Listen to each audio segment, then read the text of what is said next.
The Great Hall of the Galactic Council was built to make visitors feel small. Its walls stretched upward for hundreds of meters, covered in the flags and symbols of 1,000 species. Light filtered down from crystal panels that showed the swirling colors of distant nebulae. The floor was made of stone brought from the oldest planet in the known galaxy. Everything about the place was designed to remind newcomers that they were nothing compared to the ancient powers that ruled the stars. Ambassador Catherine Cole had walked these halls many times over the past 15 years. She remembered the first time, when she was young and full of hope. Humanity had just been accepted into the council, and everyone back on Earth believed it was the beginning of a golden age. They would learn from the elder species. They would trade with empires that had existed for millions of years. They would take their place among the stars. That hope had died slowly, killed by 1,000 small cuts. Catherine stood now before the raised platform where the High Arbiter sat. Veltarak was ancient even by Kathrani standards, his gray skin hanging loose on his tall frame, his 4 eyes watching everything with cold calculation. Behind him sat the representatives of the 12 founding species, each one looking down at Catherine like she was an insect that had wandered into their home. "The Council has reached its decision," Veltarak announced, his voice echoing through the chamber. "The Dravani Consortium has presented evidence of their ancient claim to the Orion Spur region. Their mining rights predate human expansion by 9,000 years. Therefore, the Council rules that all human colonies in the affected zone must be evacuated within 72 standard hours." Catherine felt her heart stop. 37 planets. 4 billion people. Generations of families who had built their lives on those worlds, and the Council wanted them gone in 3 days. "High Arbiter," she said, keeping her voice steady with effort, "I must protest this ruling. The Dravani have never exercised these mining rights. Our people have lived in the Orion Spur for over 60 years. Surely there is room for negotiation." One of the Dravani representatives, a massive creature covered in bronze scales, let out a sound that might have been laughter. "Negotiation. We do not negotiate with children who play in our garden. You will leave, or you will be removed."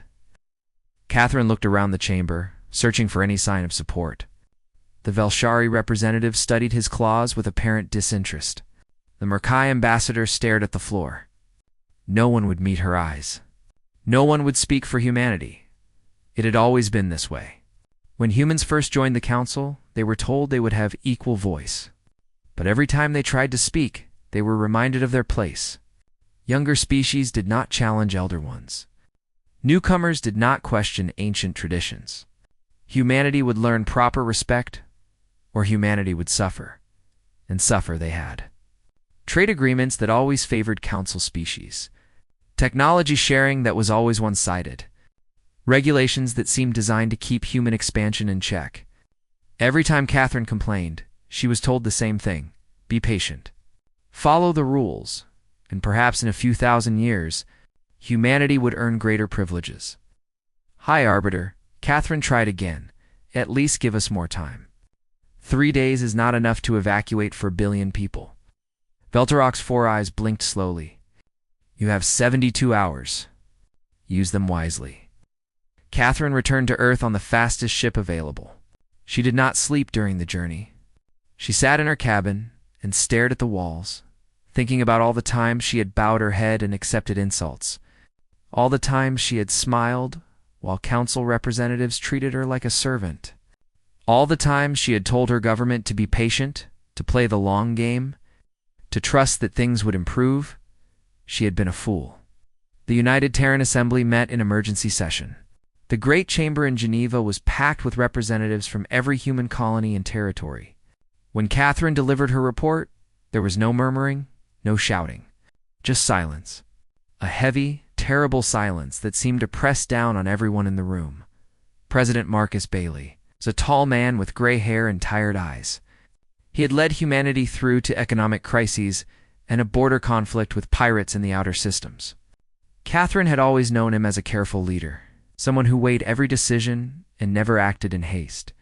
When she finished speaking, he stood and walked to the window. The assembly waited.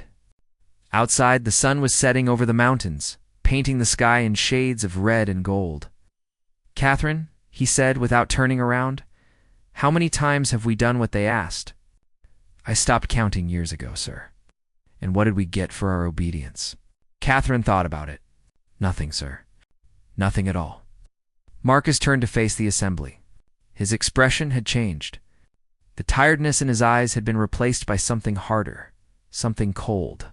"I've spent my entire political career trying to make peace with the council," he said.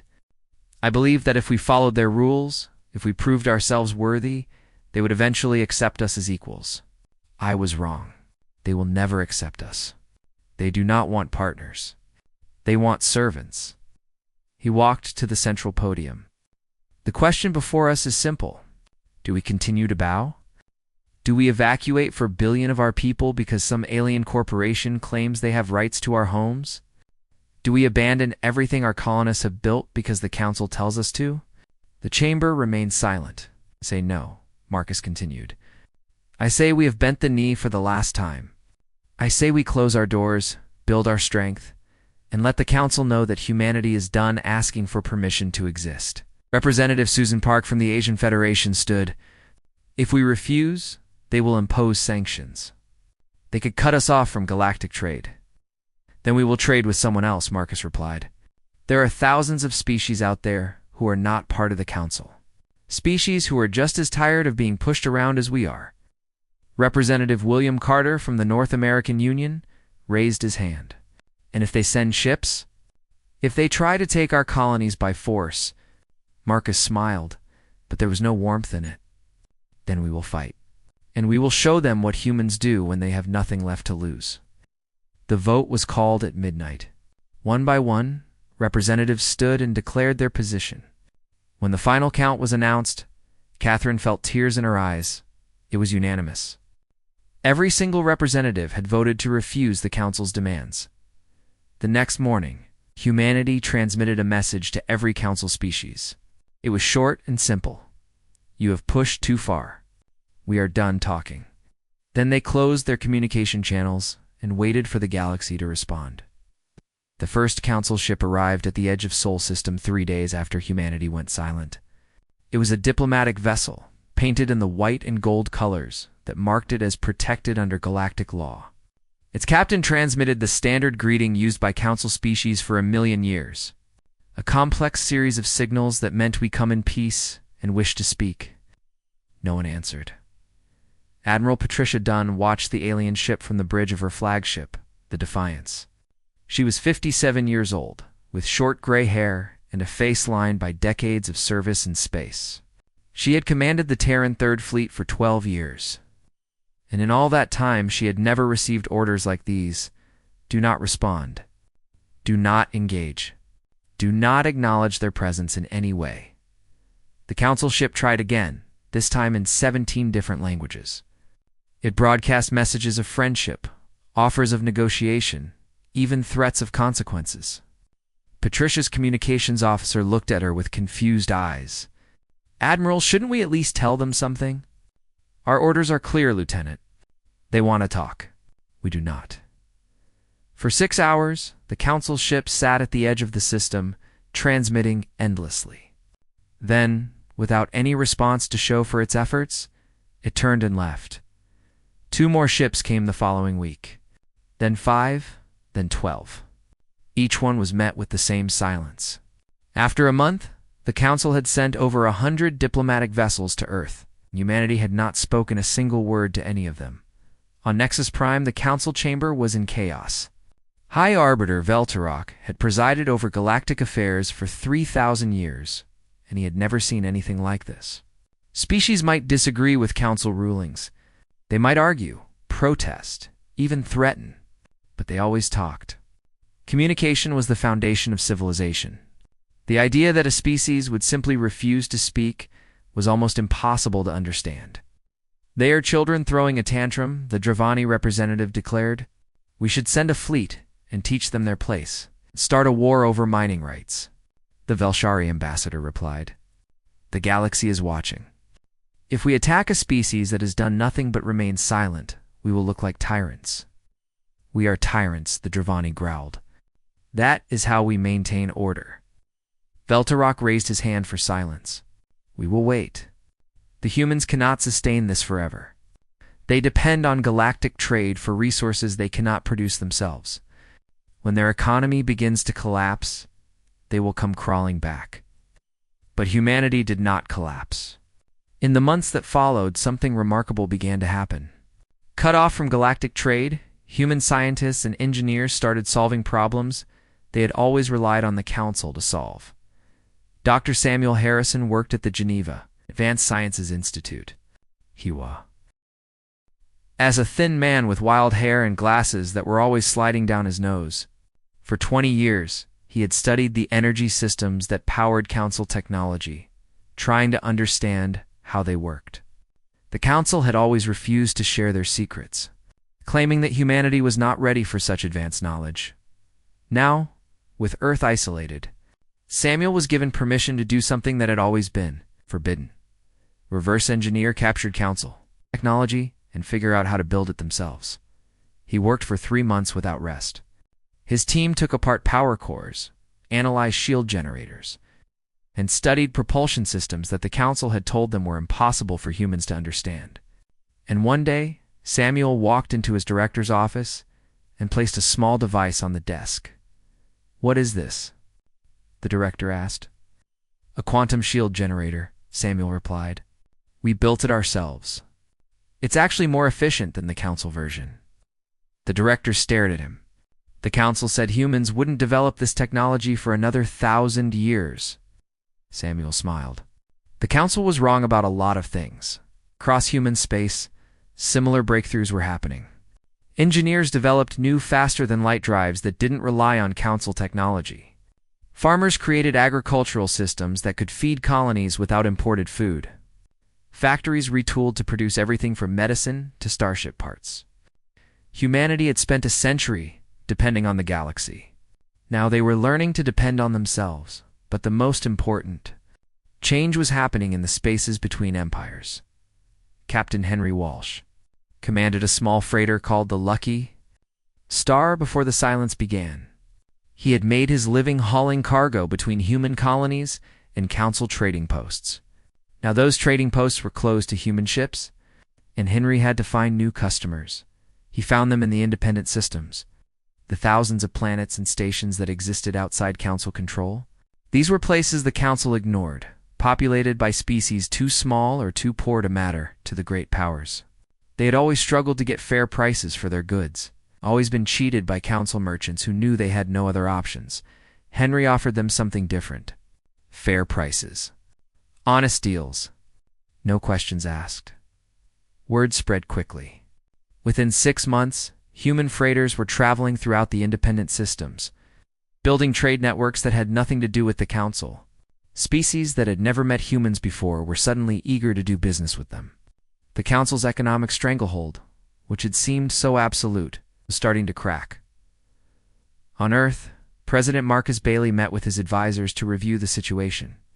"How are the sanctions affecting us?" he asked his economic minister. A woman named Dorothy Palmer pulled up a series of charts. "Less than we expected, sir. Our trade with independent systems has replaced almost 70% of what we lost from Council markets. Our domestic production has increased by 40%. At this rate, we'll be economically self-sufficient within 2 years." Marcus nodded slowly. "And the Council?" Confused, his intelligence chief replied, "They expected us to come begging within weeks. They don't understand why we haven't broken yet." Marcus stood and walked to the window. Outside, the lights of Geneva sparkled in the darkness. Somewhere out there, billions of humans were working, building, preparing for whatever came next. "Let them wonder," he said quietly. "Let them watch and worry and try to figure out what we're planning. The longer they're confused, the more time we have to get ready." "Ready for what, sir?" Dorothy asked. Marcus turned to face her. His expression was calm, but his eyes held a fire that had not been there before. "Ready for whatever they throw at us? Because sooner or later, they're going to stop talking and start shooting. And when that day comes, I want humanity to be ready to shoot back." The silence continued. The galaxy watched. and humanity grew stronger with every passing day. The Dravani war fleet emerged from faster than light, travel at the edge of the Orion Spur. 40 warships, each one a mountain of metal and weapons, ranged in the perfect formation that Dravani commanders had used for 10,000 years. At the center of the formation sat the flagship, a vessel so large it could be seen from planetary surfaces without magnification. Fleet. Master Draxel stood on his command bridge and watched the human colony world of New Providence grow larger on his screens. He was old for a Dravani, his bronze scales faded to a dull brown, but his mind was still sharp. He had commanded fleets for 300 years. He had conquered species that humanity had never heard of. This mission, he believed, would be the easiest of his career. "Open a channel to the planet," he ordered. "Inform them that they have 1 hour to begin evacuation. Anyone who remains after that time will be considered an enemy combatant." His communications officer obeyed. The message was sent. And like every message humans had received for the past 8 months, it was ignored. Draxel felt his claws tighten with irritation. "Send it again. In every language we know." Again, silence. "Perhaps their communications are damaged," one of his officers suggested. "Their communications are fine," Draxel growled. "They are simply refusing to speak. Apparently, they believe silence will save them." He turned to his tactical officer. "Begin the attack. Target their orbital defense platforms first." The Dravani ships moved forward like a great metal wave. Energy weapons charged, missile tubes opened, and the fleet prepared to demonstrate what happened to species that defied the Council. On New Providence, Governor Linda Murray watched the enemy approach from her office in the capital city. She was a small woman with dark skin and gray-streaked hair, elected to lead the colony 5 years ago during a time of peace. No one had expected her to lead during a war. Her communications officer spoke from across the room. "Governor, the defense fleet is requesting permission to engage." Linda looked at the screen. The Dravani ships outnumbered the human defenders by more than 5 to 1. The smart thing would be to evacuate, to save as many lives as possible, to live to fight another day. But Linda had been receiving messages from Earth for months. She had read the reports about human scientists developing new technology. She had seen the recordings of President Bailey's speeches. And she had made her decision long before the Dravani arrived. "Permission granted," she said. "And open a channel to the planet. I want to speak to our people." Minutes later, her face appeared on every screen on New Providence. In homes and factories, in schools and hospitals, 400 million people stopped what they were doing to listen. "Citizens of New Providence," Linda began, "by now you know that a Dravani fleet has entered our system. They have demanded that we evacuate our homes. They expect us to run." She paused, letting the words sink in. "I have a different idea. We are not going to run. We are not going to surrender. This is our home. We built it with our own hands, raised our children here, buried our dead here. And we will not abandon it because some alien empire decided they want it." She smiled, and there was steel in her expression. "So if the Dravani want New Providence, they are going to have to fight for every inch of it. And I promise you, we will make them pay a price they never expected." Captain Daniel Price commanded the defense squadron from his ship, the Horizon. He was young for a captain, only 34 years old, but he had spent the last 8 months preparing for this moment. While the galaxy wondered why humanity had gone silent, Daniel had been studying everything he could find about Dravani military tactics. He knew their formations. He knew their response times. He knew that Dravani commanders were trained to fight in straight lines, trading firepower until one side was destroyed. It was how they had won wars for thousands of years, but Daniel had no intention of fighting in straight lines. "All ships execute scatter pattern Alpha," he ordered. "Draw them into the asteroid field." The human ships broke formation and fled in different directions. To the Dravani, it looked like panic, like the humans were running in fear. Draxel watched the chaos and felt a surge of satisfaction. They break already. Pursue and destroy. The Dravani fleet surged forward, their perfect formation spreading out as individual ships chased individual targets. They did not notice that the human ships were leading them into the dense asteroid belt that surrounded the outer system. They did not realize, until it was too late, that they had fallen into a trap. The first Dravani ship exploded when it flew too close to an asteroid that had been fitted with mines. The second was destroyed by a missile that came from a direction their sensors hadn't been watching. The third was disabled when 3 human frigates appeared from behind a massive rock and concentrated there. Fire on its engines. Draxel roared with fury. "What is this? Where are they coming from?"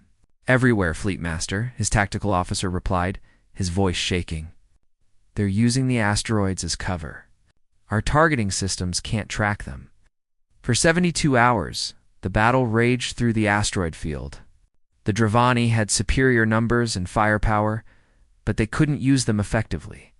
Every time they tried to form up, human ships would appear from unexpected angles and strike at their weak points. Every time they chased a human vessel, they found themselves flying into ambushes. Daniel Price fought without rest. He lost friends, watched ships Dura's command explode, and kept fighting anyway. When his own ship was damaged, he transferred to another vessel and continued the battle. When that ship ran out of missiles, he ordered his crew to ram the enemy if necessary. But they never had to ram. Because after 72 hours, the Dravani broke. It started with a single ship, a cruiser whose captain had lost half his crew and all his courage. He turned and fled toward the edge of the system. Then another ship followed, then another. Within hours, the retreat became a rout. Draxel stood on his bridge and watched his fleet fall apart. 12 of his ships were destroyed. 8 more were too damaged to continue fighting. And the humans, the primitive humans who were supposed to be easy prey, were still fighting. "Fleet Master," his communications officer said quietly, "reinforcements are arriving." "They're asking for orders." Draxel looked at the battle map. He could continue fighting. He could throw more ships into the asteroid field and eventually overwhelm the human defenders. But at what cost? How many more Dravani would die fighting a species that refused to surrender? "Order all ships to withdraw," he said, the words tasting like poison in his mouth. "We will. Regroup and reassess." The Dravani fleet retreated. On New Providence, the population erupted in celebration. Governor Linda Murray wept with relief as she watched the enemy ships disappear from her screens and across the galaxy. Species that had lived in fear of the Council watched the recordings of the battle and began to wonder if things might finally be changing. The news of the Battle of New Providence spread through the galaxy like fire through dry grass. Within days, everyone knew what had happened. A human colony, outnumbered and outgunned, had defeated a Dravani war fleet. The invincible Dravani, who had conquered empires and crushed rebellions for 10,000 years, had been forced to retreat by a species the Council considered barely civilized. On Nexus Prime, the Council chamber fell into bitter argument. The Dravani demanded revenge, calling for a massive fleet to be assembled and sent to destroy every human world. Other species urged caution, worried about what another defeat might do to Council prestige. High Arbiter Veltarok tried to maintain order. But for the first time in 3,000 years, no one seemed to be listening to him. But the real impact of the battle was felt far from the great powers of the galaxy. It was felt in the mining colonies of the Morkai, where workers had labored for generations under Council contracts that paid them barely enough to survive. It was felt in the refugee camps of the Althani, whose homeworld had been stripped of resources centuries ago and never restored. It was felt among the Velkari, who had applied for Council membership 17 times and been rejected. 17 times without explanation, these were the forgotten species, the ones who had never been strong enough or rich enough to matter. They had watched the Council rule the galaxy with an iron hand, and they had learned to keep their heads down and accept whatever scraps they were given. Now, for the first time, they saw something different. They saw a species that had said no. A species that had refused to bow. A species that had fought back, and one Commander Nicole Evans received her orders 6 weeks after the battle. She was 38 years old, a career officer who had spent most of her service in the diplomatic corps. Now she was being sent on a mission that had nothing to do with official channels. Your job is to make contact with species outside the Council, Admiral Patricia Dunn told her during the briefing. Find out who's interested in working with us. Find out what they need and what they can offer. And above all, be careful. The Council has spies everywhere. Nicole's ship, the Dawn's Light, was small and fast, designed to slip through Council-controlled space without being noticed. Her crew was hand-picked, 12 men and women who had volunteered for a mission that might get them all killed. Their first stop was a Morkai mining station on the edge of explored space. Nicole had studied the Morkai before the mission. They were a reptilian species, smaller than humans, with green scales and large yellow eyes. They had been assigned to mining work by the Council thousands of years ago. They had never been allowed to do anything else. The station commander was named Tekler. He was old and scarred. His scales faded from years of working in dangerous conditions. When Nicole requested a meeting, he agreed, but he looked at her with deep suspicion. "Why are you here?" he asked, his translator turning his hissing language into flat English. "Humans are part of the Council. What do you want from us?" "We were part of the Council," Nicole corrected. "Not anymore? And I'm here because I think we have something in common." Tekler's eyes narrowed. What could humans possibly have in common with the Morkai? "We both know what it's like to be pushed around," Nicole said. "We both know what it's like to follow rules that only benefit someone else. And we both know that the Council will never treat us as equals, no matter how hard we try." She leaned forward. "I'm not here to make promises I can't keep. I'm here to ask a simple question. If there was a chance to change things, would you take it?" Tekler was silent for a long moment. Then, slowly, he began to speak. He told Nicole about the Morkai's history, about how they had once been a proud species with their own culture and traditions. He told her about the Council contracts that had turned them into little more than slaves.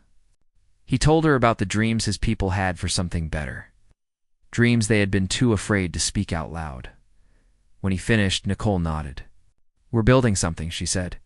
"A coalition of species who are tired of being forgotten. We're not trying to destroy the Council. We just want the right to live our own lives without someone else controlling everything we do." "And what would you want from the Morkai?" Tekler asked. "Your expertise," Nicole replied. "Your resources. Your friendship.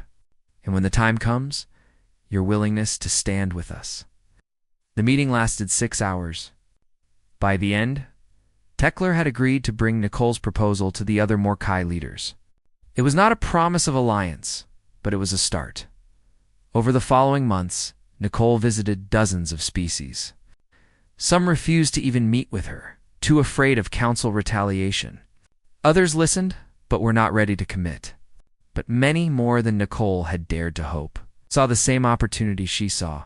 The Coalition of Free Worlds was formally created aboard a human space station orbiting a dead star in unclaimed space. Representatives from 12 species signed the founding charter, pledging to support each other against Council aggression and to work together for mutual benefit. Nicole watched the signing ceremony with tears in her eyes. She thought about all the species she had met, all the stories she had heard about suffering and injustice. For the first time, those species had hope. For the first time, they had a voice. Back on Earth, President Marcus Bailey addressed the United Terran Assembly to announce the Coalition's formation. "We did not seek this conflict," he said. "We asked only to be treated as equals. When the Council refused, we had a choice. We could accept our place as second-class citizens of the galaxy, or we could build something better." He paused, looking out at the assembled representatives. "Today, 47 species have joined the Coalition of Free Worlds.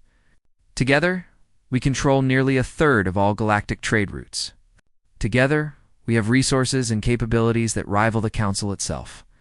And together, we have made it clear that the old way of doing things is over." The Council responded with threats and demands. They insisted that humanity disband the Coalition immediately. They warned of sanctions, blockades, even war. Humanity's answer was the same as it had always been: silence. Complete and absolute silence. And with every passing day, the Coalition grew stronger and the Council grew more afraid. 2 years had passed since humanity went silent. 2 years since Ambassador Catherine Cole walked out of the council chamber and refused to return. In that time, the galaxy had changed in ways that no one had predicted. The coalition of free worlds now included over 100 species. Their trade networks stretched across half the galaxy, carrying goods and information that had once flowed only through council-controlled channels. Species that had lived in poverty for generations were building new lives. Species that had been conquered and forgotten were rediscovering their own cultures and traditions.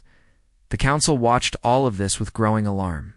Their economic power, which had once seemed absolute, was crumbling. The Dravani Consortium, unable to access the resources they had stolen for centuries, was on the edge of bankruptcy. Other council species were quietly beginning to trade with coalition merchants, ignoring the official sanctions that were supposed to isolate humanity. High Arbiter Veltrak called an emergency session of the full council. For the first time in his 3,000 years of service, he felt something he barely recognized: fear. "We are facing an existential crisis," he announced to the assembled representatives. "If we do not act soon, the council will become irrelevant. Our power, our influence, everything we have built over millions of years will mean nothing." The Dravani representative slammed his clawed hand against his desk. "Then we act. We gather every ship we have and we crush them. We burn their worlds and scatter their ashes across the void." "With what ships?" the Velshari ambassador asked coldly. "Half our fleet is protecting our own borders from coalition expansion. The other half is dealing with rebellions on worlds that no longer fear our retaliation. Then we negotiate." Another voice called out, "We give them what they want and end this madness." "Give them what they want?" The Dravani's voice was thick with contempt. "They want us to treat lesser species as equals. They want us to give up our privileges, our wealth, our power. They want to destroy everything the council stands for." Veltarak raised his hand for silence. The chamber fell quiet, but the tension remained thick in the air. "There is only one option," the High Arbiter said slowly. "We must bring the humans back to the negotiating table. We must find a compromise that preserves the council's authority while giving them enough to end their coalition." "And how do we do that?" someone asked. "They refuse to speak to us."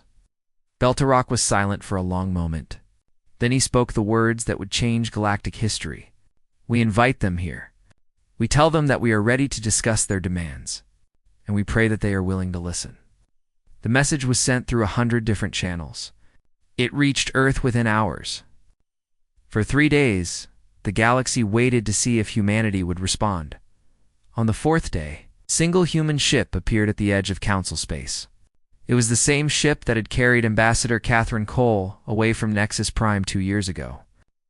And aboard that ship, Catherine Cole herself was returning. She walked into the council chamber alone. No guards, no aides, no support staff. Just a single human woman facing the assembled might of the oldest powers in the galaxy. But Catherine was not the same woman who had left this chamber in despair. Her posture was different now, straight and confident. Her eyes held no fear. She walked to the podium at the center of the room and looked up at the High Arbiter without a hint of submission. "You asked why humanity stopped speaking to you," she said, her voice carrying clearly through the vast space. "The answer is simple. Words are useless when the other party refuses to listen." She paused, letting the silence stretch. "For 100 years we talked. We negotiated. We compromised. And what did we get for our efforts? Nothing? Every agreement favored council species. Every negotiation ended with us giving up something we valued. Every time we asked to be treated as equals, we were told to wait, to be patient, to earn our place." Catherine shook her head. "We are done waiting. We are done earning. From this moment forward, humanity will accept nothing less than full equality. Not in 1,000 years. Not in 100 years. Now," Beltarok leaned forward, "you speak boldly for a species that could still be destroyed. Our fleets may be weakened, but they are not gone. We could crush your coalition if we were willing to pay the price." "Then pay it," Catherine replied calmly. "Burn our worlds. Destroy our ships. Murder our people. and then explain to the galaxy why you slaughtered a species that asked for nothing more than respect." She smiled, and there was no warmth in it. "You won't do it. You know what would happen if you tried? Every species in the coalition would fight beside us. Every independent system would join the war against you. And every council species that has been quietly trading with us would have to choose a side. By the time it was over, there would be no council left to rule anything." The chamber was silent. Catherine reached into her pocket and pulled out a small data chip, which she placed on the podium. "This contains our terms. They are not negotiable. Full recognition of the coalition of free worlds as an equal power in galactic affairs. Immediate end to all economic sanctions and trade restrictions. Formal apology for the Dravani attack on New Providence and compensation for damages. And a complete restructuring of council voting procedures to give all species, including humans, equal voice in decisions that affect them." The Dravani representative surged to his feet. "This is outrageous. You cannot dictate terms to the council." "I am not dictating anything," Catherine said. "I am offering you a choice. Accept these terms, and we will work together to build a galaxy where all species can thrive. Refuse, and we will continue as we have been. We will grow stronger while you grow weaker. We will build alliances while yours crumble.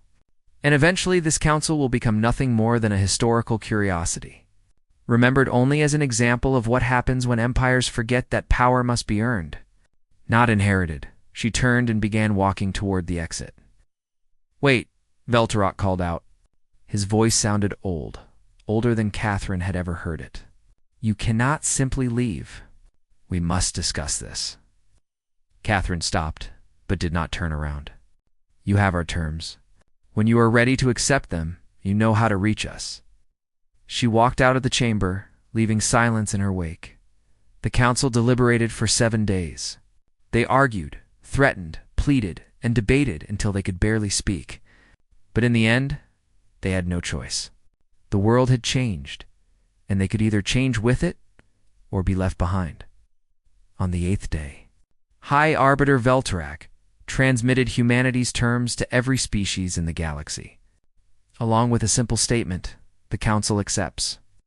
Catherine Cole received the news aboard her ship, surrounded by her small crew. She read the message 3 times to make sure she understood it correctly. Then she sat down, and for the first time in 2 years, allowed herself to cry. They had won. Not through weapons or threats, but through patience and determination. They had shown the galaxy that silence could be stronger than shouting, that refusing to participate in an unfair system was more powerful than any army. The coalition of free worlds would grow and change in the years to come. Old empires would fall, new powers would rise, and the galaxy would never be quite the same. But the lesson humanity had taught would never be forgotten. Sometimes, the only way to be heard is to stop talking and force others to listen.